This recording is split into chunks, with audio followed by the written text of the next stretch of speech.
Got the 5500 red line. 5500 red line indicates that this is a 350 car. Welcome back to the channel. I come across this car the other day. It was sitting on the side of the road, so why not name it Episode 2 Roadside Finds. It's a 1988 IROC convertible. Owner claims that it's got a 5.7 with a 5-speed in it. To my knowledge, it never existed. After doing some research, I did find out there are a few floating around, but nothing really put out in the public space on record. So I was going to do the right thing and take this home, but luckily enough for my marriage, somebody else come and bought it before me. So we're not going to be able to drive it today, but I did talk to the new owner and the previous owner, and they both allowed me to come do this video for you guys. And it's quite a unique car. Again, the VIN's pretty hard to read. I do have the VIN number thanks to both owners. But the RPO sheet has been removed from the console, and we don't have access to get underneath the carpet because I'm not the owner and the new owner is taking it back to the city. So we're going to give you a quick tour of this car. Not going to be a huge long video, but I want to go over it because well, I have some stuff that I'm going to fill you in on about as we go, but well, you just have to wait until we get going. So let's get at it. Here's what I know. Or here's what I've been told. Okay, this is an 88 IROC convertible. Owner claims it's original motor 350, 5-speed, 1 of 87. Where those stats come from, I have no idea because I can't find those stats. And I've been around these cars a long time, and I don't see it. What I thought was interesting was I've heard a lot about these plastic extension pieces. Either not all the cars had them, or a lot of them are falling off or whatever, but these seem to have them, which is good. Top looks like it's in really good shape, right? It does need some work. It's not a perfect car by any stretch, right? But the interesting fact that I want to show you is that it's got the Millennial anti-theft device in it, being the 5-speed, and also it has the 5500 RPM red line, which suggests that it is a 350. I didn't know or couldn't remember of any IROCs that were wind-up window. And again, the no vents. I guess the no vent thing is because of the no air conditioning, because it doesn't have air conditioning in it. But I don't remember any IROCs having wind-up windows.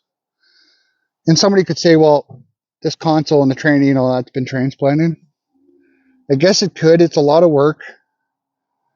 Got your own Cinderella CD there. I was a big fan of them when I was growing up. Not so much anymore, but you know what? The interior is in pretty decent shape, except for the pad, which is pretty common in these cars. The pads take a beating over the years, and you know, it needs a good clean. Both the doors seem to close pretty good, right? Was originally red.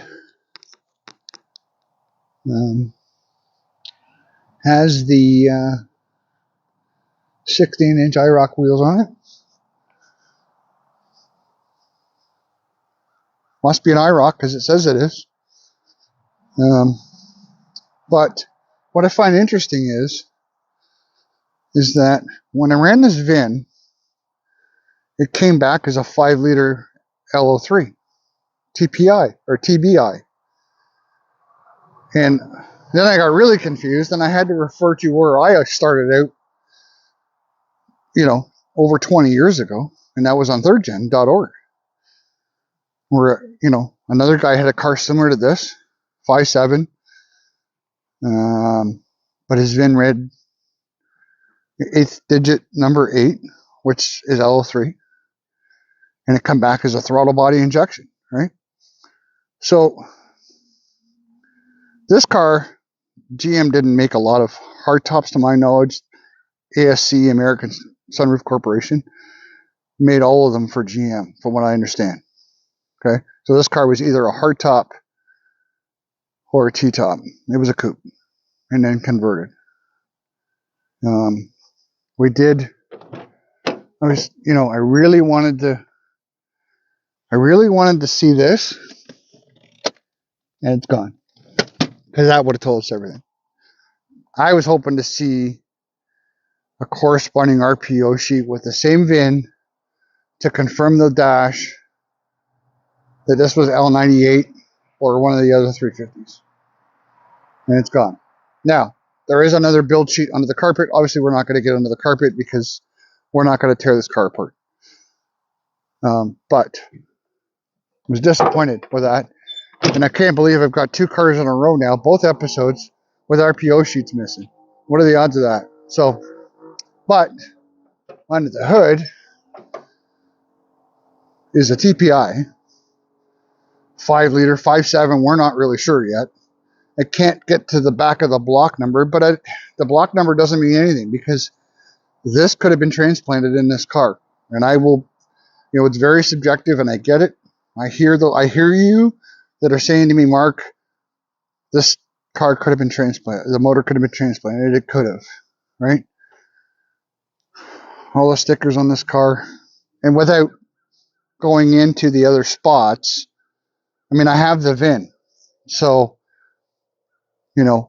that's the confusing part. But I don't, now I'm more confused more than ever. Why would this come up LO3? And the subjective part about it having a 5.7 with a 5-speed is kind of losing traction quickly because I don't have the documentation to support it. It may support the 5-speed, but it ain't supporting the 5.7 completely unless somebody went through that much hassle to change this motor, change that cluster, and try to make this car something. It's not like this car is in mint shape. This car needs a lot of work, a lot of minor work. But why would somebody go through that much work to convert this? I have no idea. Most people would just put the motor in it and leave the tack, right? Unless you had an RS and you were going to put, back in the day, it was popular for us to pull out the 180s and put in the 240s clusters, but you already have that car, So if you guys know what the answer to all this is, drop her in the comments. We got a lot of feedback on the post that I put up from Facebook and the YouTube community post that I did. And I really appreciate everybody's support. You guys were fully involved in this. So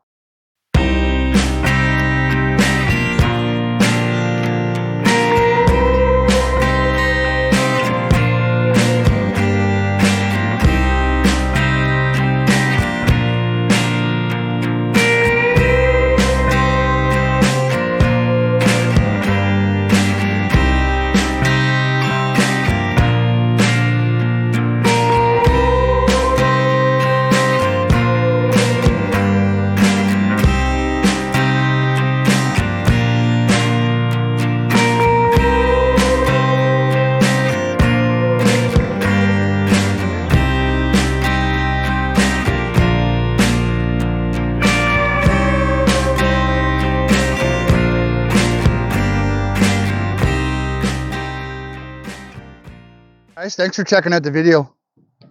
Drop a comment down below if you know what's going on with this thing and why we're having conflicting numbers with the VIN and the dash and all that. I know you hardcore 3rd gen guys are out there, and again, I've been in this thing a long time, but you forget some of it when you're focusing on other stuff and that. But this is an interesting video, interesting car. Congrats to Danny and thanks to Dennis both for allowing me to come up here and do this. And I know you guys didn't have to, but I do appreciate it. I want to thank everybody for, supporting the channel. And if you're new here, hit the subscribe button, right? So don't cost nothing, and you keep up to date with what we're doing and where we're going next. And I do sure really appreciate all the support, guys. So thanks for watching, and we'll see you soon.